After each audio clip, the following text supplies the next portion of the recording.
কি দেখছো জয়া? একটা বাংলা ছবি। বাবা, কি করে দেখো বাংলা ছবি? শুধু প্যান প্যানানি আর ঘ্যান ঘ্যানানি। আমি তো ভয় দূরদর্শন খুলি না। আমি তো আবার কলকাতা দূরদর্শন ছাড়া কিছু দেখি না।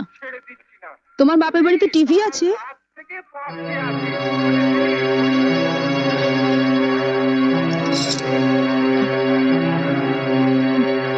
আছে, একটা ছোট ব্ল্যাক এন্ড হোয়াইট টিভি আছে। আসলে আমাদের কেবল কানেকশন নেই তো, তাই ওই কলকাতা দূরদর্শনের প্রোগ্রাম দেখতে দেখতেই অভ্যস্ত হয়ে গেছি। এবার অভ্যেসটা বদলাও। ওটা বন্ধ করো আর কেবল টিভি দেখো।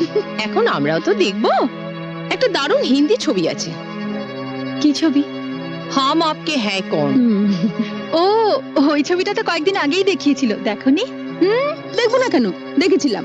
কিন্তু ও ছবি যতবারই দেখো পুরনো হয় না। আর মাধুরী দীক্ষিতকে দেখে তো মন আর ভরে না, তাই না দিদি?